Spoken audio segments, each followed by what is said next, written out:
Anji, good morning everyone. My name is Deepak Gupta and I welcome you all on the classes of Career Quiz Patiala. So ਉਮੀਦ ਕਰਦਾ ਤੁਸੀਂ ਸਾਰੇ ਠੀਕ ਠਾਕ ਹੋਵੋਗੇ ਤੇ ਆਪਣਾ ਪੜ ਰਹੇ ਹੋਵੋਗੇ ਠੀਕ ਹੈ।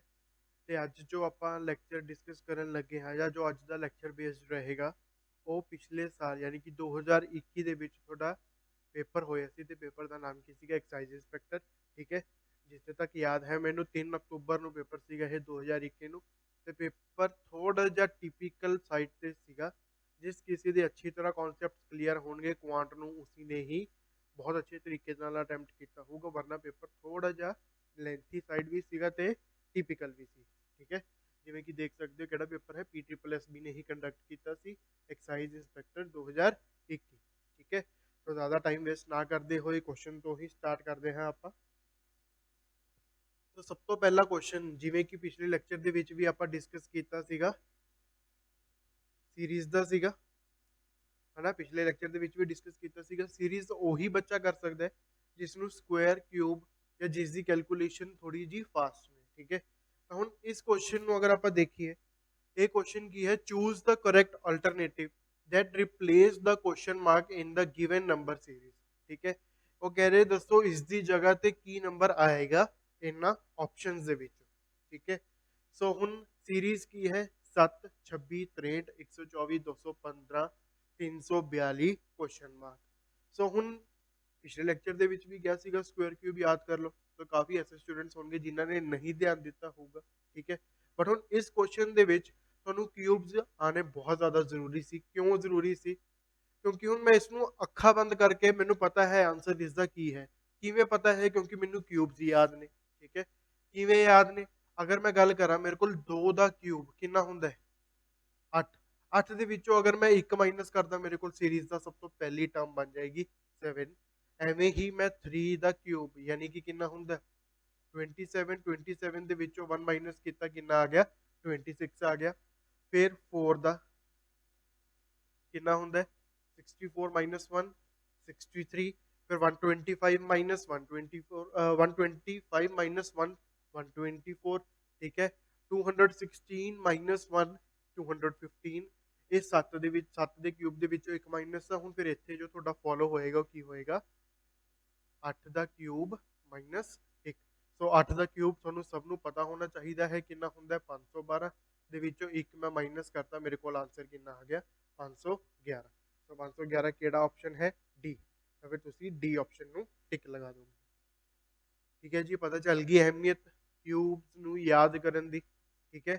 ਇਹ ਤਾਂ ਹਾਲੇ ਕਿਊਬ ਦਾ ਸੀਗਾ, ਪੇਪਰ 'ਚ ਐਵੇਂ ਵੀ ਹੋ ਸਕਦਾ ਤੁਹਾਨੂੰ ਸਕੁਆਇਰ ਦਾ ਆ ਜਾਏ, ਕਈ ਵਾਰ ਦੋਨਾਂ ਦਾ ਮਿਕਸਚਰ ਵੀ ਆ ਜਾਂਦਾ ਠੀਕ ਹੈ।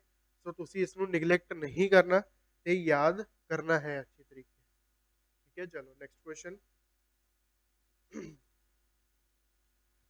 How many numbers from 11 to 50 are there which are exactly divisible by 7 but not by 5? ਸੋ ਹੁਣ ਇਸ ਕੁਐਸਚਨ ਵਾਸਤੇ ਤੁਹਾਨੂੰ ਟੇਬਲਸ ਆਣੇ ਬਹੁਤ ਜ਼ਿਆਦਾ ਜ਼ਰੂਰੀ ਹੈ ਠੀਕ ਹੈ। ਅਗਰ ਟੇਬਲ ਨਹੀਂ ਯਾਦ ਕਰ ਸਕਦੇ ਤਾਂ ਤੁਹਾਡੀ ਐਡੀਸ਼ਨ ਤਾਂ ਘੱਟ ਤੋਂ ਘੱਟ ਬਹੁਤ ਤੇਜ਼ ਹੋਣੀ ਚਾਹੀਦੀ ਹੈ ਠੀਕ ਹੈ। ਹੁਣ ਕੁਐਸਚਨ ਕੀ ਕਹਿ ਰਿਹਾ, ਮੈਨੂੰ ਉਹ ਨੰਬਰ ਦੱਸੋ ਕਿੰਨੇ ਨੇ 11 ਤੋਂ ਲੈ ਕੇ 50 ਤੱਕ ਜਿਹੜੇ 7 ਤੇ ਜਾਣਗੇ ਲੇਕਿਨ 5 ਤੇ ਨਹੀਂ ਜਾਣਗੇ ਠੀਕ ਹੈ। ਸੋ ਪਹਿਲਾਂ ਤਾਂ ਆਪਾਂ ਦੇਖ ਲੈਂਦੇ ਹਾਂ 11 ਤੋਂ ਲੈ ਕੇ 50 ਤੱਕ 7 ਦੇ ਵਿੱਚ ਕਿਹੜੇ 7 ਦੇ ਨਾਲ ਕਿਹੜੇ ਕਿਹੜੇ ਡਿਵਾਈਡ ਹੁੰਦੇ ਨੇ 14 21 28 35 42 ਐਂਡ 49। ਸੋ 56 ਉਹ ਬੜਾ ਹੋ ਜਾਏਗਾ 50 ਤੋਂ, ਤਾਂ ਉਸਨੂੰ ਆਪਾਂ ਕੰਸੀਡਰ ਨਹੀਂ ਕਰਾਂਗੇ। ਬਟ ਹੁਣ ਇਸ ਕੁਐਸਚਨ ਦੇ ਵਿੱਚ ਇਹਨਾਂ ਨੇ ਕੰਡੀਸ਼ਨ ਦਿੱਤੀ ਹੈ ਕਿ ਉਹ ਨੰਬਰ ਤੁਹਾਡਾ 5 ਦੇ ਨਾਲ ਨਹੀਂ ਜਾਣਾ ਚਾਹੀਦਾ। 14 5 ਤੇ ਨਹੀਂ ਜਾਂਦਾ, 21 5 ਤੇ ਨਹੀਂ ਜਾਂਦਾ, 28 5 ਤੇ ਨਹੀਂ ਜਾਂਦਾ, 35 ਜਾਂਦਾ ਹੈ ਤਾਂ ਤੁਸੀਂ 35 ਨੂੰ ਕੀ ਕਰੋਗੇ ਕੱਟ ਦੋਗੇ ਕਿ 35 ਆਪਾਂ ਕੰਸੀਡਰ ਨਹੀਂ ਕਰਨਾ। ਅਗਲਾ ਜੋ ਹੈ 42 49 5 ਤੇ ਨਹੀਂ ਜਾਂਦੇ। ਹੁਣ ਪੁੱਛਿਆ ਕੀ ਹੈ ਕਿ ਕਿੰਨੇ ਨੰਬਰ ਐਸੇ ਨੇ ਹਨਾ। ਤਾਂ ਹੁਣ ਆਪਾਂ ਕੀ ਕਰਾਂਗੇ ਨੰਬਰ ਕਾਊਂਟ ਕਰ ਲਾਂਗੇ 1 2 3 4 5। ਟੋਟਲ ਕਿੰਨੇ ਨੰਬਰ ਹੋ ਗਏ ਤੁਹਾਡੇ ਜੋ 7 ਨਾਲ ਜਾਣਗੇ 5 ਨਾਲ ਨਹੀਂ 5 ਨੰਬਰ। ਤਾਂ ਆਪਸ਼ਨ ਤੁਸੀਂ ਕਿਹੜਾ ਟਿਕ ਲਗਾ ਦੋਗੇ ਸੀ ਆਪਸ਼ਨ ਠੀਕ ਹੈ। ਸੋ ਸਮਝ ਆ ਗਿਆ ਇਹ ਵੀ क्वेश्चन। चलो next question.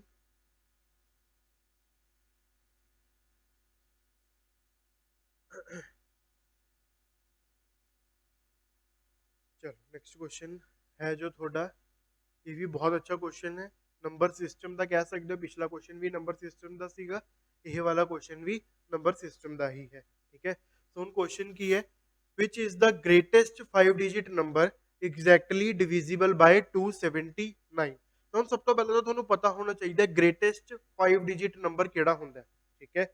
Greatest, smallest, greatest 4 digit, smallest 4 digit, ਇਹ ਤੁਹਾਨੂੰ ਸਭ ਪਤਾ ਹੋਣੇ ਚਾਹੀਦੇ ਆ। ਸੋ ਹੁਣ ਜੋ ਇਹ ਚੀਜ਼ ਹੈ ਉਹ ਮੈਂ ਆਪਣੇ ਬਿਲਕੁਲ ਕੋਰਸ ਦੇ ਵਿੱਚ ਦੱਸਦਾ ਹੀ ਹਾਂ, ਬਟ ਇੱਥੇ ਆਪਾਂ ਸਿਰਫ ਪੇਪਰ ਡਿਸਕਸ ਕਰ ਰਹੇ ਹਾਂ, ਤਾਂ ਮੈਂ ਸਿੱਧਾ 5 ਡਿਜਿਟ ਲਾਰਜੈਸਟ ਨੰਬਰ ਲਿਖ ਦੂੰਗਾ, ਠੀਕ ਹੈ। ਸੋ ਹੁਣ ਕੀ ਹੈ, which is the greatest 5 digit number. ਹੁਣ ਗ੍ਰੇਟੈਸਟ 5 ਡਿਜਿਟ ਨੰਬਰ ਮੇਰੇ ਕੋਲ ਕਿਹੜਾ ਹੁੰਦਾ ਹੈ, 9 9 9, ਠੀਕ ਹੈ, 5 ਵਾਰ 9। ਕਿਉਂਕਿ ਹੁਣ ਮੈਂ ਇਸ ਦੇ ਵਿੱਚ ਅਗਰ ਇੱਕ ਨੰਬਰ ਵੀ ਐਡ ਕਰਾਂ ਨਾ, ਇੱਕ ਨੰਬਰ ਵੀ, ਜਾਂ ਲਗਾ ਲਓ ਅਗਰ ਮੈਂ ਇਸ ਦੇ ਵਿੱਚ ਇੱਕ ਵੀ ਐਡ ਕੀਤਾ ਤਾਂ ਮੇਰੇ ਕੋਲ ਨੰਬਰ 6 ਡਿਜਿਟ ਹੋ ਜਾਏਗਾ, ਤਾਂ ਉਹ ਬਣ ਜਾਏਗਾ ਲੱਖ, ਠੀਕ ਹੈ। ਤਾਂ 5 ਡਿਜਿਟ ਤਾਂ ਰਹੇਗਾ ਨਹੀਂ, ਤਾਂ ਫਿਰ ਸਭ ਤੋਂ ਬੜਾ ਨੰਬਰ ਤੁਹਾਡਾ ਕਿੰਨਾ ਹੋਇਆ, 99999। ਇੱਥੇ ਤੱਕ ਸਮਝ ਆ ਗਿਆ। ਸੋ ਹੁਣ ਉਸਨੇ ਮੈਨੂੰ ਕੀ ਕਿਹਾ ਹੈ, ਤੁਸੀਂ ਇਸ ਨੂੰ 279 ਦੇ ਨਾਲ ਡਿਵਾਈਡ ਕਰਨਾ ਪਏਗਾ। ਕਿਉਂ ਡਿਵਾਈਡ ਕਰਨਾ ਪਏਗਾ, ਠੀਕ ਹੈ। ਪਹਿਲੀ ਗੱਲ ਤਾਂ ਉਹਨੇ ਮੈਨੂੰ ਪੁੱਛਿਆ ਕੀ ਹੈ, ਐਸਾ 5 ਡਿਜਿਟ ਦਾ ਸਭ ਤੋਂ ਵੱਡਾ ਨੰਬਰ ਦੱਸੋ ਜੋ 279 ਤੇ ਡਿਵਾਈਡ ਹੋਏਗਾ। ਹੁਣ ਆਪਾਂ ਨੂੰ ਨਾ 279 ਦਾ ਟੇਬਲ ਆਉਂਦਾ, ਨਾ ਹੀ ਇੰਨਾ ਵੱਡਾ ਨੰਬਰ ਆਪਾਂ ਨੂੰ ਪਤਾ ਹੈ, ਠੀਕ ਹੈ। ਤਾਂ ਹੁਣ ਇਸ ਮੈਥਡ ਨੂੰ ਜਾਂ ਇਸ ਕੁਐਸਚਨ ਨੂੰ ਕਰਨ ਦਾ ਕੀ ਮੈਥਡ ਹੈ, ਇਹੀ ਮੈਥਡ ਹੈ, ਠੀਕ ਹੈ। ਜੋ ਰਿਮਾਈਂਡਰ ਆਏਗਾ ਉਹ ਰਿਮਾਈਂਡਰ ਆਪਾਂ ਇਸ ਦੇ ਵਿੱਚੋਂ ਕੀ ਕਰਾਂਗੇ, ਮਾਈਨਸ ਕਰ ਦਾਂਗੇ, ਫਿਰ ਕੋਈ ਨਾ ਕੋਈ ਇੱਕ ਆਪਸ਼ਨ ਆਪਣਾ ਕੀ ਹੋਏਗਾ, ਆਨਸਰ ਹੋਏਗਾ, ਠੀਕ ਹੈ। ਸੋ ਹੁਣ ਕਈ ਸਟੂਡੈਂਟ ਐਸੇ ਹੁੰਦੇ ਵੀ ਜਿਨ੍ਹਾਂ ਨੂੰ ਇਹ ਮੈਥਡ ਨਹੀਂ ਯਾਦ ਹੁੰਦਾ, ਉਹ ਕੀ ਕਰਨਗੇ, 279 ਨੂੰ ਕੱਲੇ ਕੱਲੇ ਨੰਬਰ ਨਾਲ ਡਿਵਾਈਡ ਕਰਕੇ ਦੇਖਣਗੇ, ਜਿਹੜਾ ਪੂਰੀ ਤਰ੍ਹਾਂ ਕੱਟ ਗਿਆ ਉਹ ਤੁਹਾਡਾ ਕੀ ਹੋਏਗਾ, ਆਨਸਰ ਹੋਏਗਾ, ਠੀਕ ਹੈ। ਸੋ ਆਪਾਂ ਪੇਪਰ ਦੇ ਵਿੱਚ ਐਵੇਂ ਨਹੀਂ ਕਰਨਾ, ਇਹ ਟਾਈਮ ਬਹੁਤ ਜ਼ਿਆਦਾ ਵੇਸਟ ਕਰੇਗਾ, ਠੀਕ ਹੈ। ਸੋ ਹੁਣ ਅਗਰ ਮੈਂ ਇਸ ਨੂੰ ਡਿਵਾਈਡ ਕਰਨਾ ਵੀ ਚਾਹਾਂ ਤਾਂ ਸਭ ਤੋਂ ਪਹਿਲਾਂ ਤਾਂ ਮੈਂ 3 ਨਾਲ ਕਰੂੰਗਾ, ਠੀਕ ਹੈ। 3 ਨਾਲ ਅਗਰ ਮੈਂ ਮਲਟੀਪਲਾਈ ਕੀਤਾ ਤਾਂ ਮੇਰੇ ਕੋਲ ਕਿੰਨਾ ਆ ਜਾਏਗਾ, 837 ਆ ਜਾਏਗਾ। ਫਿਰ ਉਸ ਤੋਂ ਬਾਅਦ ਇੱਥੇ ਮੈਂ ਮਾਈਨਸ ਕਰੂੰਗਾ, ਇਹੀ ਬਚੇਗਾ, 9 ਨੀਚੇ ਉਤਰ ਜਾਏਗਾ। ਫਿਰ ਇਸ ਨੂੰ ਦੁਬਾਰਾ ਫਿਰ ਮੈਂ 5 ਦੇ ਨਾਲ ਮਲਟੀਪਲਾਈ ਕਰੂੰਗਾ, ਜਦੋਂ 5 ਦੇ ਨਾਲ ਮਲਟੀਪਲਾਈ ਕੀਤਾ ਤਾਂ ਮੇਰੇ ਕੋਲ 1395 ਆ ਜਾਏਗਾ, ਠੀਕ ਹੈ। ਸੋ 1395 ਦੇ ਵਿੱਚੋਂ ਮੈਂ ਅਗੇਨ ਸਬਟਰੈਕਟ ਕਰ ਦੂੰਗਾ, ਮੇਰੇ ਕੋਲ ਇੱਥੇ ਕਿੰਨਾ ਆ ਜਾਏਗਾ, 4, ਇੱਥੇ ਕਿੰਨਾ ਆਏਗਾ, 3 2, ਤੇ ਦੁਬਾਰਾ ਫਿਰ 9 ਉਤਰ ਗਿਆ। ਇੱਥੇ ਤੱਕ ਸਮਝ ਆ ਗਿਆ, ਤਾਂ ਨਾਰਮਲ ਡਿਵੀਜ਼ਨ ਹੀ ਹੈ, ਤੁਸੀਂ ਵੀ ਕਰ ਸਕਦੇ ਹੋ। तो उस तो बाद 279 ਨੂੰ ਕਿਹਦੇ ਨਾਲ ਮਲਟੀਪਲਾਈ ਕਰਾਂ, ਮੇਰੇ ਕੋਲ ਜਾਂ ਤਾਂ 2349 ਬਚੇ ਜਾਂ ਫਿਰ 2349 ਤੋਂ ਛੋਟਾ, ਠੀਕ ਹੈ। ਸੋ 8 ਨਾਲ ਤੁਹਾਡਾ ਜੋ ਨੰਬਰ ਹੈ ਉਹ ਮਲਟੀਪਲਾਈ ਹੋ ਜਾਏਗਾ, ਤੇ ਮਲਟੀਪਲਾਈ ਕਰਕੇ ਤੁਸੀਂ ਲਗਾ ਲਓ ਆਏਗਾ ਵੀ ਤੁਹਾਡਾ ਕਿੰਨਾ ਆਏਗਾ, 2232। ਸੋ ਹੁਣ ਇੱਥੇ ਤੁਹਾਡਾ ਰਿਮਾਈਂਡਰ ਕਿੰਨਾ ਬਚ ਗਿਆ, 117। ਹੁਣ ਰਿਮਾਈਂਡਰ ਕੀ ਚੀਜ਼ ਹੁੰਦੀ ਹੈ, ਉਹ ਨੰਬਰ ਹੁੰਦਾ ਜੋ ਤੁਹਾਨੂੰ ਇਸ ਨੰਬਰ ਤੇ ਕੱਟਣ ਤੋਂ ਰੋਕੇਗਾ, ਠੀਕ ਹੈ। यानी कि जो ਇਹ ਨੰਬਰ ਹੈ ਉਹ ਇੰਨਾ ਜ਼ਿਆਦਾ ਹੈ ਕਿਸ ਦੇ, ਇਸ ਦੇ ਫੈਕਟਰ ਤੋਂ, ਇਹੀ ਹੈ ਨਾ ਕਹਿਣ ਦਾ ਮਤਲਬ, ਠੀਕ ਹੈ। ਸੋ ਹੁਣ ਮੈਂ ਕੀ ਕਰੂੰਗਾ, ਤੁਹਾਡਾ 999 ਦੇ ਵਿੱਚੋਂ 117 ਮਾਈਨਸ ਕਰ ਦੂੰਗਾ, ਠੀਕ ਹੈ। ਜਦੋਂ ਮੈਂ ਮਾਈਨਸ ਕੀਤਾ ਤਾਂ ਮੇਰੇ ਕੋਲ ਕੀ ਬਚੇਗਾ, 28892। ਸੋ ਇੱਕ ਐਸਾ ਨੰਬਰ ਹੈ ਜੋ ਤੁਹਾਡਾ 279 ਤੇ ਕਟੇਗਾ, ਠੀਕ ਹੈ। ਸੋ ਹੁਣ ਕਿੱਥੇ ਹੈ ਆਪਸ਼ਨ, 99882 ਸੀ ਆਪਸ਼ਨ, ਤਾਂ ਤੁਹਾਡਾ ਸੀ ਆਪਸ਼ਨ ਕੀ ਹੈ, ਆਨਸਰ ਹੋ ਜਾਏਗਾ, ਠੀਕ ਹੈ ਜੀ। ਸਮਝ ਆ ਗਿਆ। तो इस टाइप ਦੇ ਕੁਐਸਚਨ ਨੂੰ ਆਪਾਂ ਐਵੇਂ ਡੀਲ ਕਰਾਂਗੇ ਪੇਪਰ ਦੇ ਵਿੱਚ, ਟਾਈਮ ਵੀ ਬਚੇਗਾ ਤੇ ਪੱਕਾ ਗਲਤ ਹੋਣ ਦੇ ਚਾਂਸਸ ਵੀ ਬਹੁਤ ਘੱਟ ਹੋਣਗੇ, ਠੀਕ ਹੈ ਜੀ। ਚਲੋ ਨੈਕਸਟ ਕੁਐਸਚਨ,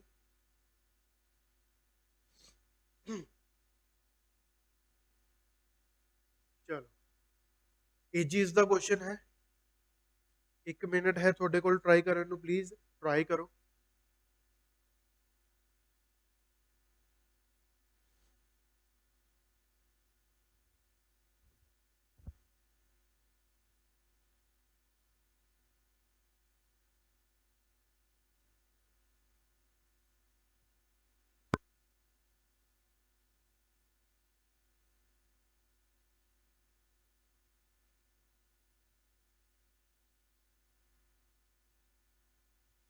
ਸੋ ਇਹ ਪਿਛਲੇ ਲੈਕਚਰ ਦੇ ਵਿੱਚ ਵੀ ਆਪਾਂ ਦੇਖਿਆ ਸੀਗਾ ਕਿ ਇਸ ਕੁਐਸਚਨ ਨੂੰ ਆਪਾਂ ਟੈਕਲ ਕਰਦੇ ਕਿਵੇਂ ਹਾਂ, ਠੀਕ ਹੈ। ਸੋ ਉਹਨੇ ਕੀ ਕਹਿ ਰਿਹਾ, 6 years ago the ratio of ages of Kunal and Sagar was 6:5। 6 ਸਾਲ ਪਹਿਲਾਂ ਦੋ ਬੰਦੇ ਦਿੱਤੇ ਹੋਏ ਆ, ਕਿਹੜੇ ਕਿਹੜੇ, ਕੁਨਾਲ ਤੇ ਸਾਗਰ, ਕੌਣ ਕੌਣ? ਕੁਨਾਲ ਤੇ ਸਾਗਰ। 6 ਸਾਲ ਪਹਿਲਾਂ ਇਹਨਾਂ ਦੀ ਜੋ ਰੇਸ਼ੋ ਹੈ ਕਿੰਨੀ ਹੈ? 6:5। ਮੈਂ ਕੀ ਕਰਿਆ ਨਾਲ ਵੇਰੀਏਬਲ ਜੋੜਤਾ, ਠੀਕ ਹੈ। ਸੋ ਹੁਣ ਇਹ ਮੇਰੀ ਕਦੋਂ ਦੀ ਏਜ ਹੈ? ਪਾਸਟ ਦੀ। ਪਾਸਟ ਤੋਂ ਲੈ ਕੇ ਮੈਨੇ ਪ੍ਰੈਜ਼ੈਂਟ ਦੇ ਵਿੱਚ ਆਣਾ ਹੈ ਤਾਂ ਮੈਨੂੰ ਕਿੰਨੇ ਸਾਲ ਜੋੜਨਾ ਪਏਗਾ? ਜਿੰਨੇ ਸਾਲ ਪਹਿਲਾਂ ਦੀ ਇਹ ਗੱਲ ਕਰ ਰਹੇ, ਯਾਨੀ ਕਿ 6 ਸਾਲ। ਸੋ ਮੇਰੀ ਪ੍ਰੈਜ਼ੈਂਟ ਏਜ ਕਿੰਨੀ ਹੋ ਜਾਏਗੀ? 6 ਸਾਲ ਜੋੜ ਦੋ ਦੋਨਾਂ ਦੇ ਵਿੱਚ, ਅੱਜ ਦੀ ਏਜ ਆ ਜਾਏਗੀ ਇਹਨਾਂ ਦੀ। ਇੱਥੇ ਤੱਕ ਸਮਝ ਆ ਗਿਆ? ਸੋ 4 ਈਅਰ ਹੈਂਸ। ਹੈਂਸ ਦਾ ਮਤਲਬ ਕੀ ਹੁੰਦਾ ਹੈ? ਅੱਜ ਤੋਂ ਵੀ ਬਾਅਦ, ਯਾਨੀ ਕਿ ਉਹ ਫਿਊਚਰ ਦੀ ਗੱਲ ਕਰ ਰਿਹਾ ਹੈ ਨਾ। ਸੋ ਹੁਣ ਅਗਰ ਆਪਾਂ ਫਿਊਚਰ ਦੀ ਗੱਲ ਕਰੀਏ, 4 ਸਾਲ ਬਾਅਦ ਦੀ ਗੱਲ ਕਰ ਰਹੇ ਹਾਂ, ਤਾਂ ਪ੍ਰੈਜ਼ੈਂਟ ਦੇ ਵਿੱਚ ਵੀ ਅਗਰ ਮੈਂ 4 ਸਾਲ ਜੋੜ ਦੂੰਗਾ ਤਾਂ ਮੇਰੇ ਕੋਲ ਕਿੰਨਾ ਆ ਜਾਏਗਾ?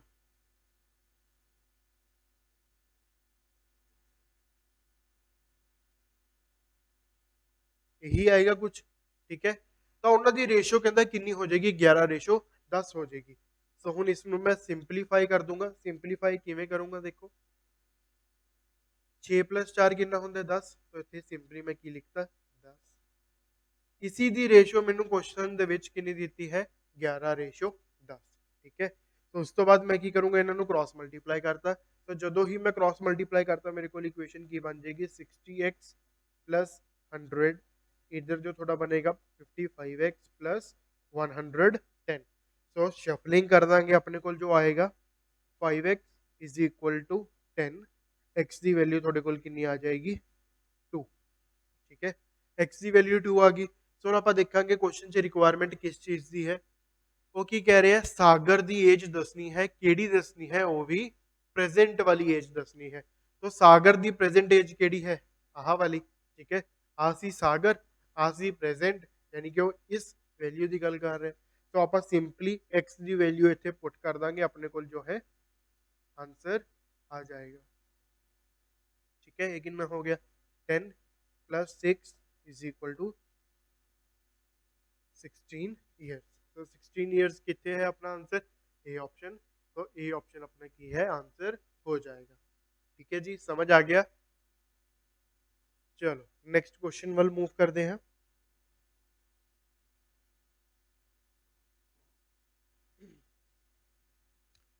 सिंपलीफिकेशन का क्वेश्चन है। दिल तो नहीं कर रहा मेरा करवाना, बट करवाना पऊगा, ठीक है। हर कोई कर ही लेगा। सो हुण इत्थे भी थोड़ा स्क्वायर कम आएगा अगर तुसी पेपर दे विच टाइम बचाना है तां। हुण 14 दा ते 14 बेसिकली गल की कर रहा है? 14% ਨੂੰ ਹਟਾ ਕੇ ਨੀਚੇ ਕੀ ਲੱਗ ਜਾਏਗਾ? 114। ਹੁਣ ਤੁਸੀਂ ਉੱਥੇ ਪੇਪਰ ਦੇ ਵਿੱਚ 14 ਨੂੰ 14 ਨਾਲ ਮਲਟੀਪਲਾਈ ਕਰਕੇ ਥੋੜੀ ਦੇਖੋਗੇ, ਠੀਕ ਹੈ। तो वैसे भी मल्टीप्लाई करके कितना आ जाएगा? 196/100, कुछ यही आएगा। बट अगर ਤੁਹਾਨੂੰ 14 ਦਾ ਯਾਦ ਹੈ ਤਾਂ ਤੁਹਾਨੂੰ ਇਹ ਚੀਜ਼ ਸਭ ਲਿਖਣ ਦੀ ਜ਼ਰੂਰਤ ਹੀ ਨਹੀਂ ਪਏਗੀ। ਤੁਹਾਡੇ ਦਿਮਾਗ ਦੇ ਵਿੱਚ ਹੋਏਗਾ 196 ਦੇ ਨੀਚੇ ਦੋ ਮਤਲਬ ਦੋ ਜ਼ੀਰੋਆਂ ਨੇ, ਤਾਂ ਰਾਈਟ ਸਾਈਡ ਤੋਂ ਦੋ ਡਿਜਿਟ ਛੱਡ ਕੇ ਪੁਆਇੰਟ ਲੱਗ ਜਾਏਗਾ, ਤਾਂ ਸਿੱਧਾ ਤੁਸੀਂ ਕਿਸ ਨੰਬਰ ਤੇ ਆ ਜਾਓਗੇ? ਇਸ ਨੰਬਰ ਤੇ ਆ ਜਾਓਗੇ। ਐਵੇਂ ਹੀ ਤੁਸੀਂ ਕਰੋਗੇ 28% ਆਫ 28। 28 ਦਾ ਜੋ ਤੁਹਾਡਾ ਸਕੁਆਇਰ ਹੁੰਦਾ ਹੈ दैट इज 784। ਤਾਂ ਹੁਣ ਮੈਂ ਨੀਚੇ 100 ਲਗਾਉਂਗਾ ਤਾਂ 784 ਦਾ ਫਿਰ ਮੈਨੂੰ ਕੀ ਬਚੇਗਾ? 7.84। ਸੋ 92% ਆਫ 96 ਤੁਹਾਨੂੰ ਕੈਲਕੂਲੇਟ ਹੀ ਕਰਨਾ ਪਏਗਾ, ਠੀਕ ਹੈ। ਤਾਂ ਇਹਦੇ ਵਾਸਤੇ ਤੁਹਾਡੀ ਕੈਲਕੂਲੇਸ਼ਨ ਥੋੜੀ ਜੀ ਫਾਸਟ ਹੋਣੀ ਚਾਹੀਦੀ ਹੈ। ਫਿਲਹਾਲ ਹੀ ਮੈਂ ਲਿਖ ਦੇਣਾ, ਬਟ ਤੁਸੀਂ ਸਭ ਨੇ ਆਪਣੇ ਆਪ ਵੀ ਟਰਾਈ ਕਰਨਾ ਹੈ। ਕਿੰਨਾ ਆਏਗਾ ਤੁਹਾਡਾ? 88.32, ਠੀਕ ਹੈ। ਸੋ 15% ਆਫ 85। तो 15% ऑफ 85 ਤੁਸੀਂ ਕਿਵੇਂ ਕੈਲਕੂਲੇਟ ਕਰੋਗੇ? ਅਗਰ ਮੈਂ ਦੇਖਾਂ 15 ਨੂੰ ਬ੍ਰੇਕ ਕਰਦਾ ਕਿਸ ਦੇ ਵਿੱਚ? 10 ਤੇ 5। ਸੋ 10% ਆਫ 85 ਕਿੰਨਾ ਹੋਏਗਾ? 8.5। ਹੁਣ ਕਿੰਨਾ ਕਿਵੇਂ ਲਿਖਿਆ ਸੀਗਾ ਮੈਂ? 10% ਤੇ 5%।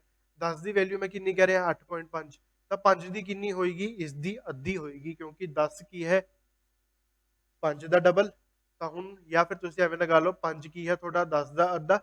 ਤਾਂ ਜੋ 5 ਦੀ ਵੈਲਿਊ ਹੋਏਗੀ ਉਹ ਤੁਹਾਡੀ 10 ਦੀ ਵੈਲਿਊ ਦੀ ਅੱਧੀ ਵੈਲਿਊ ਹੋਏਗੀ, ਠੀਕ ਹੈ। ਤਾਂ ਇਹ ਤਾਂ ਚਲੋ ਕੈਲਕੂਲੇਸ਼ਨ ਥੋੜੀ ਜਿਹੀ ਟਿਪੀਕਲ ਸੀ। ਅਗਰ ਇੱਥੇ ਕੋਈ ਈਵਨ ਨੰਬਰ ਹੁੰਦਾ ਤਾਂ ਬਹੁਤ ਜ਼ਿਆਦਾ ਆਸਾਨ ਹੋ ਜਾਂਦੀ, ਠੀਕ ਹੈ। ਤਾਂ ਹੁਣ ਇਸ ਨੂੰ ਸੋਲਵ ਕਰਕੇ ਜੋ ਤੁਹਾਡਾ ਆਏਗਾ 12.75 ਆਏਗਾ। ਸਮਝ ਆ ਗਿਆ? तो 12.75 आ गया।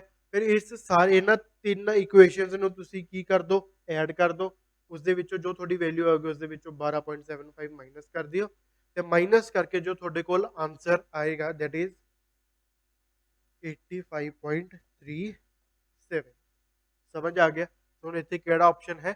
B option. ਬੀ ਆਪਸ਼ਨ ਤੁਹਾਡਾ ਕੀ ਹੈ? ਆਨਸਰ ਹੋ ਜਾਏਗਾ। ਠੀਕ ਹੈ ਜੀ। ਚਲੋ ਨੈਕਸਟ क्वेश्चन।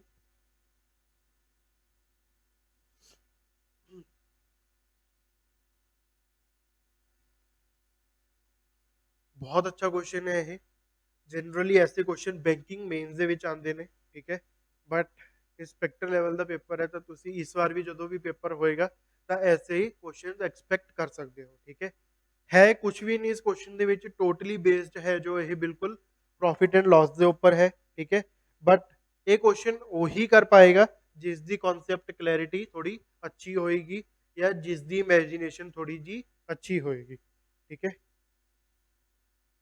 ਸੌਰੀ ਜੀ, ਇਸ ਦਾ ਹਰ ਰੋਜ਼ ਦਾ ਹੀ ਕੰਮ ਹੋ ਗਿਆ ਆਈ ਥਿੰਕ। ਚਲੋ ਕੋਈ ਗੱਲ ਨਹੀਂ, ਦੁਬਾਰਾ ਖੋਲ ਲੈਂਦੇ ਆਪਾਂ।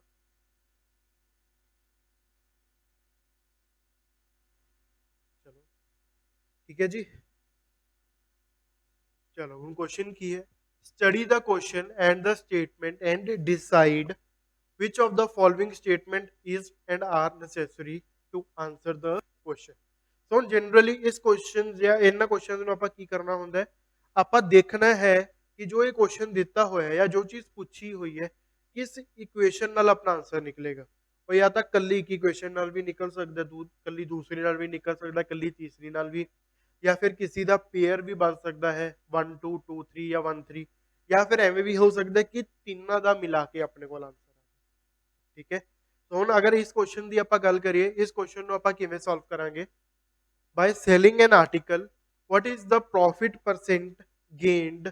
ਠੀਕ ਹੈ, ਉਹ ਕੀ ਕਹਿ ਰਿਹਾ ਕਿ ਮੈਂ ਇੱਕ ਆਰਟੀਕਲ ਵੇਚ ਰਿਹਾ ਹਾਂ, ਠੀਕ ਹੈ, ਤਾਂ ਤੁਸੀਂ ਮੈਨੂੰ ਦੱਸੋ ਤੁਹਾਡਾ ਪ੍ਰੋਫਿਟ ਹੈ ਜੋ ਉਹ ਕਿੰਨੇ ਪਰਸੈਂਟ ਹੋਏਗਾ। ਠੀਕ ਹੈ, ਸੋ ਕੁਝ ਇਹੀ ਚੀਜ਼ ਪੁੱਛੀ ਹੈ। ਤਾਂ ਹੁਣ ਇਸ क्वेश्चन ਨੂੰ ਕਿਵੇਂ ਕਰਾਂਗੇ? ਪਹਿਲੀ ਇਕੁਏਸ਼ਨ ਕੀ ਹੈ ਕਿ ਮੈਂ 5% ਦਾ ਡਿਸਕਾਊਂਟ ਦਿੱਤਾ ਮਾਰਕ ਪ੍ਰਾਈਸ ਦੇ ਉੱਪਰ। ਹੁਣ ਇੱਥੇ ਤਾਂ ਆਪਾਂ ਪ੍ਰੋਫਿਟ ਨਹੀਂ ਫਾਈਂਡ ਕਰ ਸਕਦੇ, ਇੱਥੋਂ ਤਾਂ ਕੁਝ ਵੀ ਨਹੀਂ ਪਤਾ ਚੱਲਦਾ। ਠੀਕ ਹੈ, ਇੱਥੋਂ ਜੋ ਆਪਣੇ ਕੋਲ ਵੈਲਿਊ ਆਏਗੀ, ਅਗਰ ਮੈਂ ਮੰਨਾਂ ਕਿ ਮਾਰਕ ਪ੍ਰਾਈਸ ਮੇਰੇ ਕੋਲ ਕਿੰਨਾ ਹੈ 100, ਹੁਣ ਅਗਰ ਮੈਂ ਪ੍ਰੋਫਿਟ ਦੇ ਰਿਹਾ ਕਿੰਨਾ 5% ਜਾਂ 5% ਦਾ ਡਿਸਕਾਊਂਟ ਦੇ ਰਿਹਾ, ਤੇ ਇੱਥੇ ਜੋ ਤੁਹਾਡਾ ਸੈਲਿੰਗ ਪ੍ਰਾਈਸ ਆਏਗਾ ਕਿੰਨਾ ਆਏਗਾ 95 ਯੂਨਿਟਸ। ਠੀਕ ਹੈ, ਸੋ ਇੱਥੋਂ ਤਾਂ ਆਪਾਂ ਨੂੰ ਪਤਾ ਨਹੀਂ ਚੱਲਿਆ ਨਾ ਵੀ ਕਿੰਨੇ ਦਾ ਪ੍ਰੋਫਿਟ ਹੋਏਗਾ। ਨੈਕਸਟ ਕੀ ਕਹਿ ਰਿਹਾ, if discount is not given 20% profit is gained. ਠੀਕ ਹੈ, ਉਹ ਕੀ ਕਹਿ ਰਿਹਾ ਕਿ ਅਗਰ ਮੈਂ ਡਿਸਕਾਊਂਟ ਨਾ ਦਵਾਂ ਤਾਂ ਮੇਰੇ ਕੋਲ ਜੋ ਤੁਹਾਡਾ ਪ੍ਰੋਫਿਟ ਹੈ ਉਹ ਕਿੰਨਾ ਆ ਜਾਏਗਾ 20%। ਤਾਂ ਹੁਣ ਇਸ ਨੂੰ ਵੀ ਆਪਾਂ ਹੋਲਡ ਤੇ ਰੱਖਦੇ ਹਾਂ। ਇਸ ਤੋਂ ਬਾਅਦ ਕੀ ਕਿਹਾ ਹੈ, the cost price of the article is 5000। ਸੋ ਹੁਣ ਆਪਾਂ ਅਗਰ ਗੱਲ ਕਰੀਏ ਕਿ ਜੋ cost price ਹੈ, ਠੀਕ ਹੈ, ਕਿੰਨਾ ਹੈ ਆਰਟੀਕਲ ਦਾ 5000। ਇੱਥੇ ਤੱਕ ਸਮਝ ਆ ਗਿਆ? ਸੋ ਹੁਣ ਤੁਸੀਂ ਕੰਬਾਈਨ ਕਰਨਾ ਹੈ ਤੇ ਦੇਖਣਾ ਹੈ ਮੇਰਾ ਆਨਸਰ ਕਿਸ ਦੇ ਨਾਲ ਬਣੇਗਾ। ਠੀਕ ਹੈ, ਸੋ ਇਹ क्वेश्चन ਜੋ ਹੈ ਮੈਂ ਤੁਹਾਡੇ ਲਈ ਹੋਮਵਰਕ ਛੱਡ ਕੇ ਜਾ ਰਿਹਾ। ਠੀਕ ਹੈ, ਤਾਂ ਕਿ ਤੁਸੀਂ ਇਸ ਨੂੰ ਦਿਮਾਗ ਲਗਾਓ।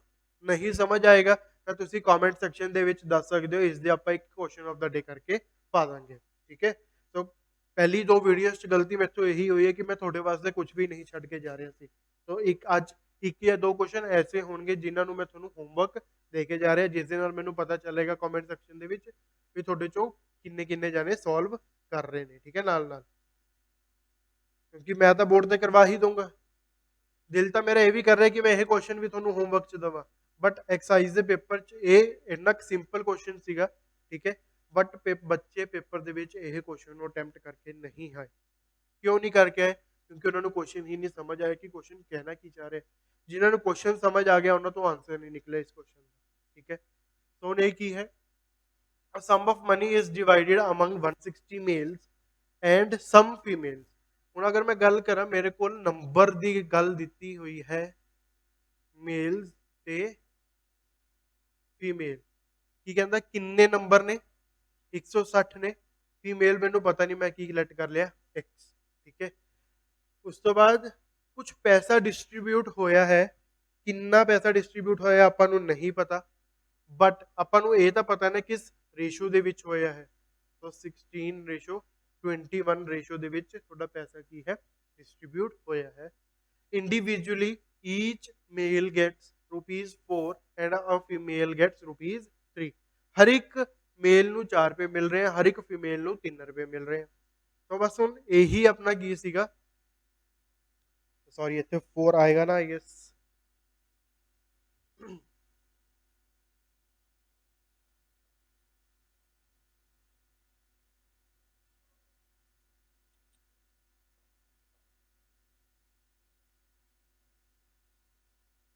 चल जा भाई।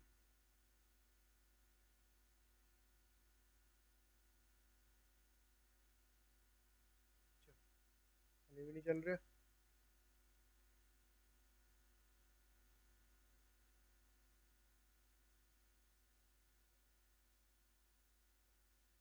दोबारा ही चलते हैं अपना, ठीक है, दोबारा टेबल बनाने हैं, ठीक है। लो जी, सो ਹੁਣ ਕੀ ਗਿਵਨ ਸੀਗਾ ਤੁਹਾਨੂੰ ਯਾਦ ਹੀ ਹੋਏਗਾ, ਨੰਬਰ, ਫਿਰ ਉਸ ਤੋਂ ਬਾਅਦ ਮੇਲਸ, ਫਿਰ ਉਸ ਤੋਂ ਬਾਅਦ ਫੀਮੇਲਸ, ਠੀਕ ਹੈ।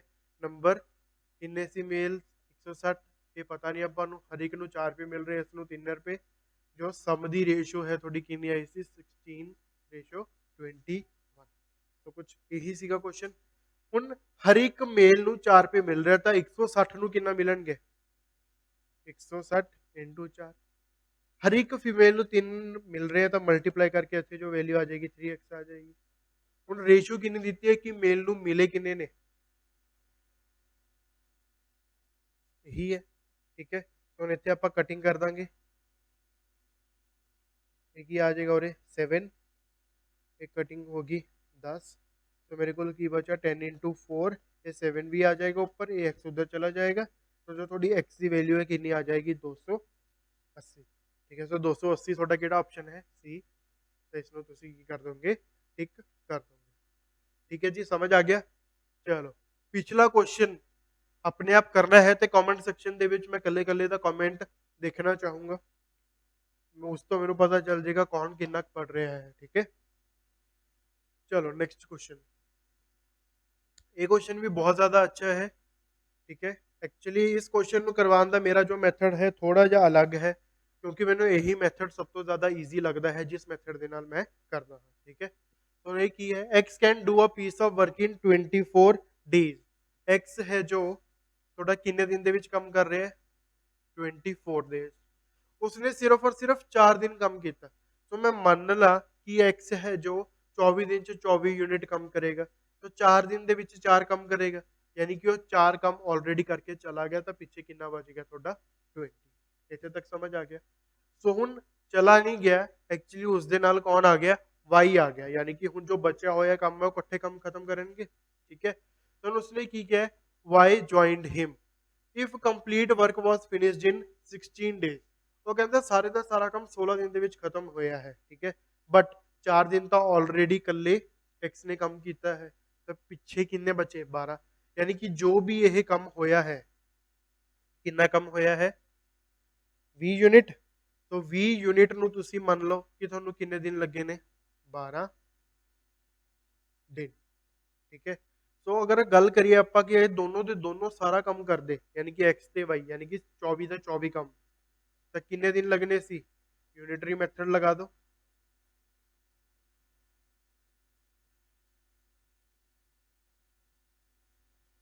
तो कुछ यही आएगा 48/5, आई थिंक यही है 48 ਤੇ 5। उस तो बाद जो इसकी मैं कटिंग की थी, तो मेरे को कितना आएगा डिवाइड करके देखो, सॉरी इतने 3 आएगा ना, अगर मैं 4 के टेबल से कटिंग करूंगा तो इतने कितना आएगा 72,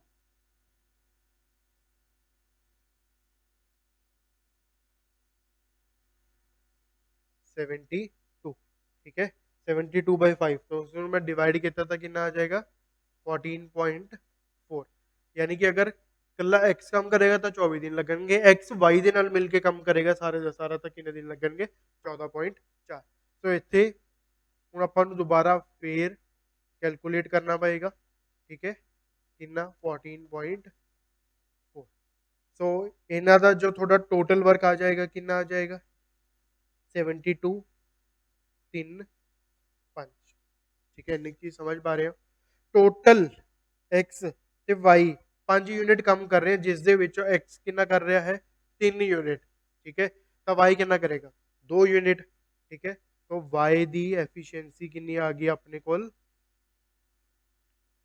2 ਯੂਨਿਟ ठीक है तो अगर सारे का सारा कम यानी कि 72 ਦੇ 72 यूनिट कौन करेगा x करेगा तो कितना टाइम लगेगा तो फॉर्मूला की है वेट ठीक है work is equal to efficiency into time so ਹੁਣ वर्क ਕਿੰਨਾ ਹੈ ਟੋਟਲ 72 y ਦੀ ਐਫੀਸ਼ੀਐਂਸੀ 2 ਇਨਟੂ t ਤਾਂ ਜਦੋਂ ਆਪਾਂ ਇਸ ਨੂੰ ਕਟਿੰਗ ਕੀਤੀ ਹੈ ਸੋਲਵ ਕੀਤਾ ਆਪਣੇ ਕੋਲ ਆਨਸਰ ਕਿੰਨਾ ਆ ਜਾਏਗਾ 36 तो 36 किस ऑप्शन ਦੇ ਵਿੱਚ ਹੈ C तो इस क्वेश्चन ਦਾ ਆਨਸਰ ਵੀ ਆਪਣਾ ਕਿੰਨਾ ਹੋ ਜਾਏਗਾ 36 ਕਲੀਅਰ ਹੋ ਗਿਆ ਇਹ ਕੁਐਸਚਨ ਵੀ ਮੈਨੂੰ ਪਤਾ ਹੈ ਕਿ ਇਹ ਵਾਲਾ ਮੈਥਡ ਹੈ ਜੋ ਥੋੜਾ ਜਿਹਾ ਲੈਂਥੀ ਹੈ ਬਟ ਕੁਝ ਵੀ ਕੰਡੀਸ਼ਨ ਆ ਜੇ ਇਹ ਮੈਥਡ ਕਦੇ ਵੀ ਫੇਲ ਨਹੀਂ ਹੋਏਗਾ ਠੀਕ ਹੈ ਬਹੁਤ ਘੱਟ ਐਸੇ ਟੀਚਰਸ ਨੇ ਜਾਂ ਬਹੁਤ ਘੱਟ ਐਸੇ ਬੱਚੇ ਨੇ ਜੋ ਇਸ ਮੈਥਡ ਨੂੰ ਫੋਲੋ ਕਰਦੇ ਨੇ ਬਟ ਅਗਰ ਇਹ ਫੋਲੋ ਕੀਤਾ ਤਾਂ ਟਾਈਮ ਐਂਡ ਵਰਕ ਦਾ ਤੁਹਾਡਾ ਕੋਈ ਵੀ ਕੁਐਸਚਨ ਨਹੀਂ ਰੁਕੇਗਾ ਠੀਕ ਹੈ ਚਲੋ ਨੈਕਸਟ क्वेश्चन भी जो है थोड़ा टाइम एंड वर्क ਦਾ ਹੀ ਹੈ ਠੀਕ ਹੈ ਇਹ ਵੀ one of the most typical type ਹੈ ਜਿਸ ਨੂੰ ਬੱਚੇ ਅਵੋਇਡ ਕਰਦੇ ਨੇ ਪੇਪਰ ਦੇ ਵਿੱਚ ਜਾਂ ਫਿਰ ਨਾਰਮਲ ਪ੍ਰੈਕਟਿਸ ਦੇ ਵਿੱਚ ਵੀ ਠੀਕ ਹੈ ਸੋ ਪਹਿਲਾਂ ਤਾਂ ਮੈਂ ਤੁਹਾਨੂੰ ਦੱਸਦਾ ਔਰ ਦਾ ਮਤਲਬ ਕੀ ਹੁੰਦਾ ਹੈ ਠੀਕ ਹੈ ਇਕੁਅਲ ਹੁੰਦਾ ਹੈ ਐਂਡ ਦਾ ਮਤਲਬ ਕੀ ਹੁੰਦਾ ਟਾਈਮ ਐਂਡ ਵਰਕ ਦੇ ਵਿੱਚ ਪਲੱਸ ਠੀਕ ਹੈ ਹੁਣ ਇੱਥੇ ਕੀ ਕਹਿ ਰਿਹਾ ਹੈ 2 men ਜਾਂ ਫਿਰ 6 women ਜਾਂ ਫਿਰ 4 ਬॉयਜ਼ ਠੀਕ ਹੈ ਕੰਮ ਕਿੰਨੇ ਦਿਨ ਚ ਕੰਮ ਖਤਮ ਕਰ ਰਹੇ ਨੇ 99 ਦਿਨ ਦੇ ਵਿੱਚ ਠੀਕ ਹੈ ਸੋ ਹੁਣ ਇਸ ਨੂੰ ਮੈਂ ਲਿਖ ਸਕਦਾ 2 men plus 6 women plus 4 boys plus आएगा या माइनस आएगा या फिर इक्वल आएगा ना तो कितना आएगा 2 men equal to 6 women is equal to 4 boys सब कुछ यही आएगा ठीक है तो ਹੁਣ ਮੈਂ ਕੀ ਕਰੂੰਗਾ ਅੱਗੇ ਟੋਟਲ ਕਹਿੰਦਾ ਇਹਨਾਂ ਦੇ ਵਿੱਚੋਂ ਕੋਈ ਵੀ ਅਗਰ ਕੰਮ ਕਰੇ ਜਾਂ ਤਾਂ 2 men ਕਰਨ ਜਾਂ 6 women ਕਰਨ ਜਾਂ ਫਿਰ 4 boys ਕਰਨ 99 ਦਿਨ ਦੇ ਵਿੱਚ ਕੰਮ ਕੀ ਹੈ ਖਤਮ ਹੋ ਰਿਹਾ ਹੈ how many days will one man one woman and one boy together take to finish the same work ਕਹਿੰਦਾ ਦੱਸੋ ਅਗਰ ਸਾਰੇ ਦਾ ਸਾਰਾ ਕੰਮ ਜੋ ਪਹਿਲਾਂ ਹੋ ਰਿਹਾ ਸੀਗਾ ਠੀਕ ਹੈ ਕੌਣ ਕਰੇਗਾ ਹੁਣ ਇੱਕ ਮੈਨ ਕਰੇਗਾ ਇੱਕ ਵੂਮਨ ਕਰੇਗੀ ਤੇ ਨਾਲ ਹੀ ਇੱਕ ਬॉय ਕਰੇਗਾ ਤਾਂ ਕਿੰਨਾ ਟਾਈਮ ਲੱਗੇਗਾ ਹੁਣ ਮੈਂ ਕੀ ਕਰੂੰਗਾ ਇਸ ਸਾਰੀ ਇਕੁਏਸ਼ਨ ਨੂੰ ਜਾਂ ਫਿਰ ਇਸ ਸਾਰੇ ਮੈਨ ਵੂਮਨ ਬॉय ਨੂੰ ਇੱਕ ਟਰਮ ਦੇ ਵਿੱਚ ਕਨਵਰਟ ਕਰ ਲੂੰਗਾ ਠੀਕ ਹੈ ਕਿਵੇਂ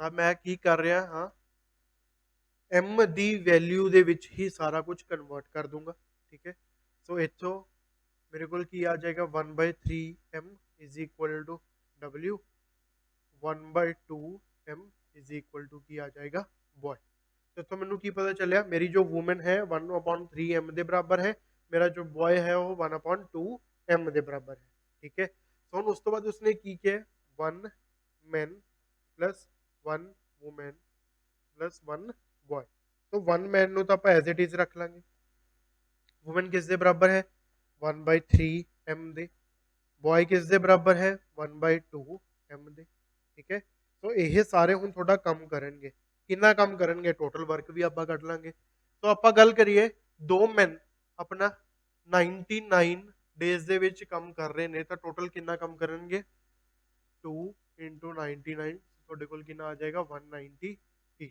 ਸੋ ਤੁਹਾਡੇ ਕੋਲ ਟੋਟਲ ਵਰਕ ਕਿੰਨਾ ਆ ਗਿਆ 198 ਤਾਂ ਹੁਣ ਉਸ ਨੂੰ ਕੌਣ ਕਰੇਗਾ ਇਹ ਵਾਲੀ ਕੰਬੀਨੇਸ਼ਨ ਕਰੇਗਾ ਤਾਂ ਇਸ ਦਾ ਜਦੋਂ ਮੈਂ ਐਲਸੀਐਮ ਲਿੱਤਾ ਫਰਦਰ ਸੋਲਵ ਕੀਤਾ ਕਿੰਨਾ ਆ ਜਾਏਗਾ 6 ਇੱਥੇ ਕਿੰਨਾ ਆ ਗਿਆ 6m 2m 3m तो ऊपर वाली टर्म्स सारी ऐड करके अपने को की बन जाएगा 11m अपॉन 6 ठीक है तो हम फॉर्मूला लगाऊंगा दोबारा मैंने टाइम करना है तो टाइम का की फॉर्मूला होएगा वर्क अपॉन एफिशिएंसी वर्क कितना है 198 इत्थों जो मेरी वैल्यू आई सी कितनी आई सी 11m अपॉन 6 तो हमने यही की है एफिशिएंसी कितने है नीचे तो आप डिवाइड कर देंगे ਐਮ ਨੂੰ ਤੁਸੀਂ ਛੱਡ ਸਕਦੇ ਹੋ, ਠੀਕ ਹੈ, ਐਮ ਨੂੰ ਤੁਸੀਂ ਛੱਡ ਦਿਓ, ਠੀਕ ਹੈ।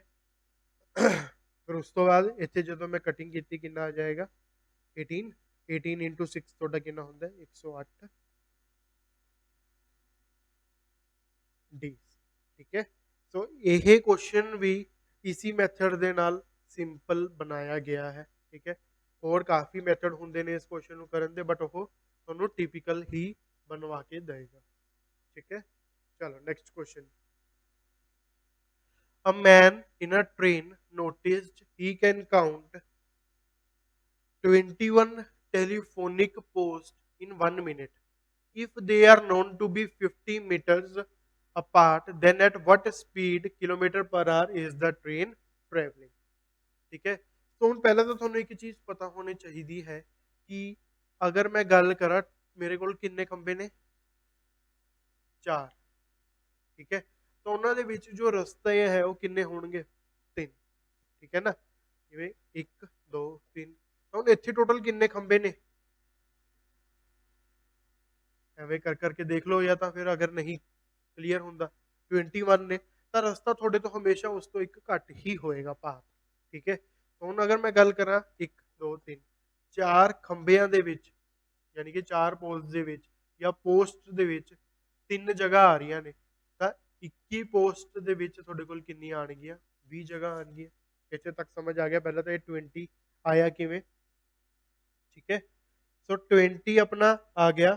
ਸੋ ਉਸ ਤੋਂ ਬਾਅਦ 20 ਆ ਗਿਆ ਤਾਂ ਹੁਣ ਆਪਾਂ ਨੂੰ ਇਹ ਵੀ ਪਤਾ ਹੈ ਕਿ ਆਪਣਾ ਜੋ ਕੁਐਸਚਨ ਹੈ, ਕੁਐਸਚਨ ਕੀ ਹੈ ਕਿ ਇੱਕ ਪਾਥ ਦੇ ਵਿੱਚ ਜਾਂ ਇੱਕ ਪੋਸਟ ਦੇ ਵਿੱਚ ਤੁਹਾਡਾ ਡਿਫਰੈਂਸ ਹੈ ਕਿੰਨਾ 50 ਮੀਟਰ। ਸੋ ਅਗਰ ਟੋਟਲ ਐਸੇ 50 ਮੀਟਰ ਕਿੰਨੇ ਹੋਣਗੇ 20 ਹੋਣਗੇ। 50 ਮੀਟਰ ਦੇ ਕਿੰਨੇ ਡਿਸਟੈਂਸ ਹੋਣਗੇ 20 ਹੋਣਗੇ, ਕਿਉਂਕਿ 20 ਕੀ ਨੇ ਪਾਥ ਨੇ। ਇੱਥੋਂ ਟੋਟਲ ਮੈਨੂੰ ਕਿੰਨਾ ਆ ਗਿਆ 50 ਇੰਟੂ 20, इसमें जो मैं सॉल्व किया मेरे को कितना आ गया 100 मीटर। ਇੱਥੇ ਤੱਕ ਸਮਝ ਆ ਗਿਆ। ਹੁਣ ਕੀ ਹੈ ਕਿੰਨਾ ਡਿਸਟੈਂਸ ਕਵਰ ਕਰ ਰਿਹਾ ਸੀਗਾ 1 ਮਿੰਟ ਦੇ ਵਿੱਚ ਕਿੰਨਾ 1000 ਮੀਟਰ, 1 ਮਿੰਟ ਦੇ ਵਿੱਚ ਕਿੰਨਾ 1000 ਮੀਟਰ, ਇਹੀ ਕਿਹਾ ਗਿਆ। ਤਾਂ ਹੁਣ ਸਪੀਡ ਆਪਾਂ ਕਿਸ ਦੇ ਵਿੱਚ ਕੈਲਕੂਲੇਟ ਕਰਦੇ ਹਾਂ ਜਨਰਲੀ ਕਿਲੋਮੀਟਰ ਪਰ ਆਰ ਦੇ ਵਿੱਚ। ਪਰ ਆਰ ਦੇ ਵਿੱਚ ਕਿੰਨੇ ਮਿੰਟ ਹੁੰਦੇ ਹੈ 60, ਤਾਂ 1 ਮਿੰਟ ਤੋਂ 60 ਬਣਾਉਣਾ ਹੈ ਮੈਂ, ਤਾਂ ਕਿੰਨੇ ਨਾਲ ਮਲਟੀਪਲਾਈ ਕਰਨਾ ਪਏਗਾ ਇੱਥੇ ਵੀ, ਠੀਕ ਹੈ। ਇੱਥੇ ਵੀ ਕਿੰਨਾ ਹੋ ਗਿਆ 60000। ਤਾਂ 60000 ਮੀਟਰ ਤੁਹਾਡੇ ਕੋਲ ਕਿਸ ਦੇ ਬਰਾਬਰ ਹੋਏਗਾ 60 ਕਿਲੋਮੀਟਰ। ਹੁਣ ਇੱਥੋਂ ਮੈਨੂੰ ਕੀ ਪਤਾ ਚੱਲਿਆ ਮੇਰੀ ਜੋ ਸਪੀਡ ਹੈ ਕਿੰਨੀ ਆ ਗਈ 60 ਕਿਲੋਮੀਟਰ ਪਰ ਆਰ।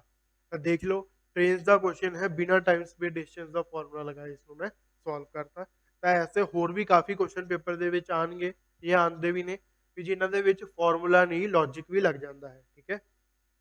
ਹੁਣ 60 ਆਪਣਾ ਕਿੱਥੇ ਹੈ ਆਨਸਰ ਸੀ ਆਪਸ਼ਨ, ਠੀਕ ਹੈ ਜੀ, ਸਮਝ ਆ ਗਿਆ। ਨੈਕਸਟ ਕੁਐਸਚਨ ਵੱਲ ਮੂਵ ਕਰਦੇ ਹਾਂ।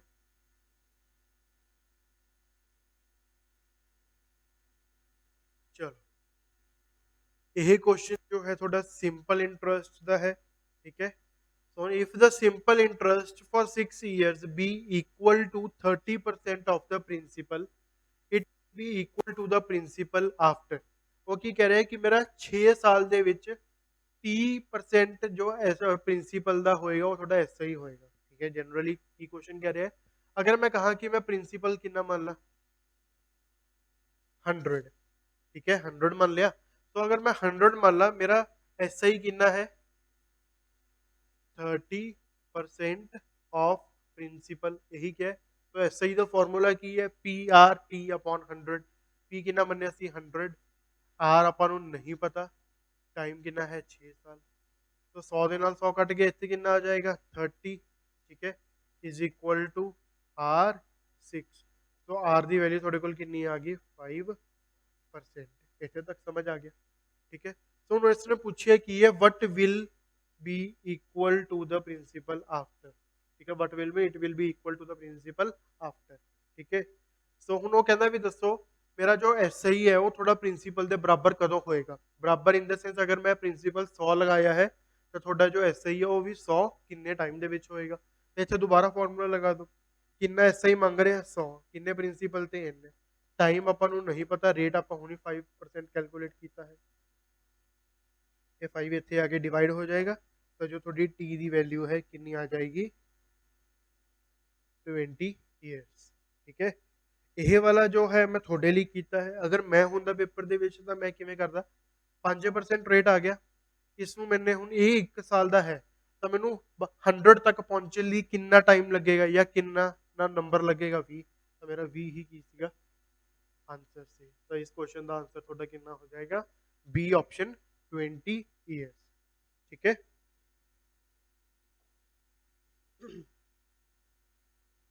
ਚਲੋ next question, a sum of money at compound interest। ਠੀਕ ਹੈ, ਕੰਪਾਊਂਡ ਇੰਟਰਸਟ ਦੀ ਗੱਲ ਕਰ ਰਹੇ ਆ, ਡਬਲਸ ਇਟਸੈਲਫ ਇਨ 15 ਇਅਰਸ। 15 ਸਾਲ ਦੇ ਵਿੱਚ ਜੋ ਮੈਂ ਪੈਸਾ ਲਗਾਉਣਾ ਉਹ ਕੀ ਹੁੰਦਾ ਹੈ, ਡਬਲ। ਤਾਂ ਦੱਸੋ 8 ਟਾਈਮਸ ਉਹ ਕਿੰਨੇ ਟਾਈਮ ਦੇ ਵਿੱਚ ਹੋਏਗਾ। ਜਨਰਲੀ ਇਸ ਨੂੰ ਆਪਾਂ ਬਿਨਾ ਕੋਈ ਫਾਰਮੂਲੇ ਤੋਂ, ਬਿਨਾ ਕੋਈ ਉਸ ਤੋਂ ਕਰ ਸਕਦੇ ਆ। 1 ਰੁਪਇਆ ਲਗਾਇਆ, ਕਿੰਨਾ ਹੋ ਰਿਹਾ 2 ਰੁਪਏ, ਕਿੰਨੇ ਟਾਈਮ ਦੇ ਵਿੱਚ 15 ਇਅਰਸ ਦੇ ਵਿੱਚ। ਇਹ 2 4 ਕਦੋਂ ਬਣਨਗੇ, ਅਗਲੇ 15 ਸਾਲ ਦੇ ਵਿੱਚ। ਠੀਕ ਹੈ, ਇਹ 4 ਡਬਲ ਯਾਨੀ ਕਿ 8 ਕਦੋਂ ਬਣੇਗਾ, ਅਗਲੇ 15 ਸਾਲ ਦੇ ਵਿੱਚ। ਤਾਂ ਹੁਣ ਉਸਨੇ ਪੁੱਛਿਆ ਕਿ ਇਹ ਦੱਸੋ 1 ਤੋਂ ਲੈ ਕੇ 8 ਤੱਕ ਤੁਹਾਨੂੰ ਕਿੰਨਾ ਟਾਈਮ ਲੱਗੇਗਾ। 1 2 3 15 ਇੰਟੂ 3 ਕਿੰਨਾ ਆ ਗਿਆ 45 ਈਅਰ। ਆਂਸਰ ਤੁਹਾਡਾ ਕਿੰਨਾ ਆ ਜਾਏਗਾ 45 ਈਅਰ। ਠੀਕ ਹੈ ਜੀ, ਸਮਝ ਆ ਗਿਆ, ਕੋਈ ਫਾਰਮੂਲਾ ਨਹੀਂ ਲਗਾਉਣਾ ਪਿਆ। ਠੀਕ ਹੈ, ਇਸ ਕੁਐਸਚਨ ਨੂੰ ਇਸੀ ਵੇ ਨਾਲ ਤੁਸੀਂ ਈਜ਼ੀ ਬਣਾ ਸਕਦੇ ਹੋ। ਠੀਕ ਹੈ, ਚਲੋ ਨੈਕਸਟ ਕੁਐਸਚਨ। ਨੈਕਸਟ ਕੁਐਸਚਨ ਹੈ ਜੋ ਤੁਹਾਡਾ ਮੈਂਸੂਰੇਸ਼ਨ ਦਾ ਆ ਗਿਆ ਹੈ। ਠੀਕ ਹੈ, ਮੈਂਸੂਰੇਸ਼ਨ ਦਾ ਹੁਣ ਕੀ ਕਹਿ ਰਿਹਾ, ਸਰਕੂਲਰ ਰੋਡ ਰਨਸ ਅਰਾਊਂਡ ਅ ਸਰਕੂਲਰ ਗਾਰਡਨ। ਇੱਕ ਗਾਰਡਨ ਹੈ, ਸਰਕੂਲਰ ਗਾਰਡਨ ਹੈ, ਉਸਦੇ ਆਲੇ ਦੁਆਲੇ ਇੱਕ ਰੋਡ ਜਾ ਰਹੀ ਹੈ। ਠੀਕ ਹੈ, ਇਹੀ ਕਿਹਾ ਗਿਆ। if the difference between the circumference of the outer and the inner circle is 44 metre. कह रहा जो ये सारा circumference है कितना है 44 metre. the width of the road is। ठीक है, तो ਹੁਣ ਉਹ ਦੱਸ ਰਿਹਾ ਕਿ ਜੋ ਤੁਹਾਡਾ ਇਹ width ਹੈ ਇਹ ਕਿੰਨੀ ਹੋਏਗੀ। ਠੀਕ ਹੈ, ਅਗਰ ਮੈਂ ਇਸ ਨੂੰ ਕਲਰ ਚੇਂਜ ਕਰਕੇ ਵੀ ਦੱਸਾਂ ਤਾਂ ਜੋ ਕਿਸ ਦੀ ਲੈਂਥ ਪੁੱਛ ਰਿਹਾ, ਕਲਰ ਹੋਇਆ ਨਹੀਂ ਚੇਂਜ, ਵੈਸੇ ਇਸ ਦੀ ਵਿਡਥ ਪੁੱਛ ਰਿਹਾ ਹੈ। ਠੀਕ ਹੈ, ਯਾਨੀ ਕਿ ਇਹਦੀ ਚੌੜਾ ਕਿੰਨਾ ਹੈ। ਠੀਕ ਹੈ, ਇਸ ਦੇ ਵਾਸਤੇ ਵੀ ਜੋ ਤੁਹਾਡਾ ਇੱਕ ਫਾਰਮੂਲਾ ਹੈ, ਤੁਹਾਡਾ ਫਾਰਮੂਲਾ ਕੀ ਹੈ, ਫਾਰਮੂਲਾ ਇਨ ਦਾ ਸੈਂਸ ਤੁਹਾਨੂੰ ਸਰਕਮਫਰੈਂਸ ਆਫ ਅ ਸਰਕਲ ਪਤਾ ਹੋਣਾ ਚਾਹੀਦਾ ਹੈ ਕਿੰਨਾ ਹੈ 2 ਪਾਈ r। ਠੀਕ ਹੈ, ਬਟ ਇੱਥੇ ਕੀ ਹੈ, ਤੁਹਾਡੇ ਕੋਲ 2 r ਹੋਣਗੇ, ਇੱਕ ਅੰਦਰ ਵਾਲੇ ਸਰਕਲ ਦਾ, ਇੱਕ ਬਾਹਰ ਵਾਲੇ ਸਰਕਲ ਦਾ। ਠੀਕ ਹੈ, ਤਾਂ ਅਗਰ ਬਾਹਰ ਵਾਲਾ ਹੈ, ਬਾਹਰ ਵਾਲੇ ਦੇ ਵਿੱਚੋਂ ਹੀ ਆਪਾਂ ਅੰਦਰ ਵਾਲਾ ਮਾਈਨਸ ਕਰਾਂਗੇ ਨਾ, ਬੜੇ ਦੇ ਵਿੱਚੋਂ ਹੀ ਛੋਟਾ ਮਾਈਨਸ ਕੀਤਾ ਜਾਂਦਾ ਹੈ। ਤਾਂ ਮੈਂ ਬੜੇ ਵਾਸਤੇ ਕੀ ਕਰ ਰਿਹਾ, ਬੜਾ r ਲੈ ਕੇ ਚੱਲੂਗਾ।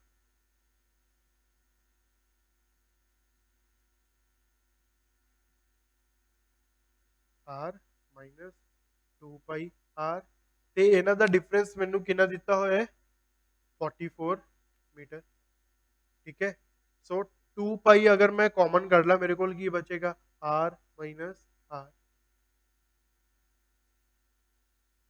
इधर आके डिवाइड हो जाएगा 2 पाई।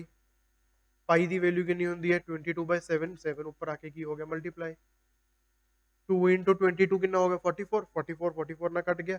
तो जो थोड़ी रोड की वेट है तो कितनी आ जाएगी 7 मीटर।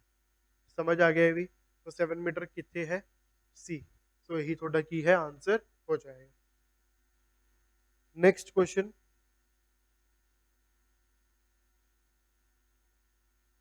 ये भी बहुत अच्छा क्वेश्चन है। ठीक है, मैंसुरेशन ਦਾ ਹੀ ਹੈ। ठीक है, तो ਹੁਣ ਇਸ ਦੀ ਅਗਰ ਆਪਾਂ ਗੱਲ ਕਰੀਏ, क्वेश्चन ਕੀ ਕਹਿ ਰਿਹਾ, a swimming pool 9 meter wide and 12 meter long is 1 meter deep on the shallow side and 4 meter deep on the deeper side। ठीक है, its volume in cube is। ਤਾਂ ਸਭ ਤੋਂ ਪਹਿਲਾਂ ਤਾਂ ਤੁਹਾਨੂੰ ਪਤਾ ਹੋਣਾ ਚਾਹੀਦਾ ਹੈ ਕਿ ਵੋਲਿਊਮ ਦਾ ਕੀ ਫਾਰਮੂਲਾ ਹੁੰਦਾ ਹੈ LBH। ਠੀਕ ਹੈ, ਸੋ LBH ਹੈ। तो ਹੁਣ ਇੱਥੇ ਜੋ ਥੋੜਾ ਸਿੰਪਲ ਹੀ ਕੁਐਸਚਨ ਸੋਲਵ ਹੋਏਗਾ, ਕਿਵੇਂ ਹੋ ਜਾਏਗਾ। ਠੀਕ ਹੈ, LBH ਮੈਂ ਮੰਨ ਲਾ ਕਿ ਇਸ ਦੀ ਲੈਂਥ ਕਿੰਨੀ ਹੈ 9 ਮੀਟਰ। ठीक है, 9 मीटर। एल बी एच किवें कैलकुलेट करोगे? एक साइड ते 1 मीटर डीप है, दूसरी साइड ते 4 मीटर डीप है, तो इसकी आप एवरेज कट लांगे। 1 प्लस 4 मीटर अपॉन 2 ਤੇ ਤੁਹਾਡਾ ਕਿੰਨਾ ਆ ਜਾਏਗਾ? 9 इंटू 12 इंटू 5/2 6। तो ਤੁਹਾਡੇ ਕੋਲ ਕਿੰਨਾ ਆ ਗਿਆ? 54 इंटू 5। तो इसमें जब तुम सॉल्व करोगे 270 मीटर आ जाएगा। ठीक है, समझ आ गया? तो 270 मीटर थोड़ा कितने है? बी ऑप्शन आंसर है। क्लियर हो गया ਅੱਜ ਦਾ ਲੈਕਚਰ ਵੀ? ਸੋ ਇਹੀ ਕੁਐਸਚਨ ਤੁਹਾਨੂੰ ਐਕਸਰਸਾਈਜ਼ ਦੇ ਵਿੱਚ ਆਏ ਹੋਏ ਸੀ। ਠੀਕ ਹੈ, ਤਾਂ ਹੁਣ ਤੁਸੀਂ ਦੇਖੋ ਹੁਣ ਆਪਾਂ ਕਿੰਨੀ ਆਸਾਨੀ ਦੇ ਨਾਲ ਇਹਨਾਂ ਕੁਐਸਚਨਸ ਨੂੰ ਸੋਲਵ ਕੀਤਾ ਹੈ। ਤਾਂ ਉਹੀ ਚੀਜ਼ ਮੈਂ ਹਮੇਸ਼ਾ ਕਹਿਣਾ ਹਾਂ, ਪਿਛਲੇ ਲੈਕਚਰ ਦੇ ਵਿੱਚ ਵੀ ਕਾਫੀ ਵਾਰ ਬੋਲਿਆ ਹੈ ਕਿ ਪ੍ਰੈਕਟਿਸ ਕਰਦੇ ਰਹੋ ਤਾਂ ਕਿ ਤੁਸੀਂ एग्जाम ਦੇ ਵਿੱਚ ਜਾ ਕੇ ਪ੍ਰੈਸ਼ਰ ਫੀਲ ਨਾ ਕਰੋ ਮਗਰ ਕੁਝ ਨਵੇਂ ਟਾਈਪ ਦਾ ਕੁਐਸਚਨ ਵੀ ਆਉਂਦਾ ਹੈ। ਠੀਕ ਹੈ, ਜਿੰਨੀ ਜ਼ਿਆਦਾ ਪ੍ਰੈਕਟਿਸ ਕਰੋਗੇ ਉਨੇ ਨੰਬਰ ਆਫ ਕੁਐਸਚਨਸ ਨਵੇਂ-ਨਵੇਂ ਤੁਹਾਨੂੰ ਦੇਖਣ ਨੂੰ ਮਿਲਦੇ ਰਹਿਣਗੇ। ਤਾਂ ਇਹਦੇ ਨਾਲ ਕੀ ਹੈ, ਤੁਹਾਡੀ ਤਿਆਰੀ ਬਹੁਤ ਅੱਛੀ ਤਰ੍ਹਾਂ ਚੱਲਦੀ ਰਹੇਗੀ। ਠੀਕ ਹੈ, ਨਾਲ ਨਾਲ ਇਹ ਸੀਰੀਜ਼ ਫੋਲੋ ਕਰਦੇ ਰਹੋ। ਅਸ਼ੋਰਿਟੀ ਹੈ ਕਿ 90% ਕੁਆਂਟ ਤੁਹਾਡਾ ਠੀਕ ਹੋਏਗਾ। ਠੀਕ ਹੈ, ਤੇ ਅਟੈਂਪਟ ਵੀ ਕੋਸ਼ਿਸ਼ ਮੈਂ ਕਰੂੰਗਾ ਕਿ ਤੁਸੀਂ ਆਪਣੇ ਵੱਲੋਂ ਸਾਰੇ ਦੇ ਸਾਰੇ ਕੁਐਸਚਨ ਕਰਕੇ ਆਓ। ਠੀਕ ਹੈ, ਚਲੋ ਇਹ ਖਤਮ ਕਰੀਏ ਫਿਰ ਅੱਜ ਦਾ ਲੈਕਚਰ। ਤੇ ਪੜ੍ਹਨਾ ਨਹੀਂ ਛੱਡਣਾ, ਪੇਪਰ ਆ ਰਹੇ ਨੇ। ਠੀਕ ਹੈ, ਇਹੀ ਮੌਕਾ ਹੈ ਆਪਣੇ ਘਰਦਿਆਂ ਦੀ ਦੁੱਖ ਤਕਲੀਫ ਦੂਰ ਕਰਨ ਦਾ। ਠੀਕ ਹੈ, ਤਾਂ ਉਮੀਦ ਕਰਦਾ ਤੁਸੀਂ ਸਾਰੇ ਪੜ੍ਹ ਰਹੇ ਹੋਵੋਗੇ ਘਰ ਬੈਠ ਕੇ। ਠੀਕ ਹੈ, ਤੇ ਸਾਡੀ ਮੋਟੀਵੇਸ਼ਨ ਲਈ ਤੁਸੀਂ ਚੈਨਲ ਨੂੰ ਸਬਸਕ੍ਰਾਈਬ ਕਰੋ, ਵੀਡੀਓਜ਼ ਨੂੰ ਲਾਈਕ ਕਰੋ। ਠੀਕ ਹੈ।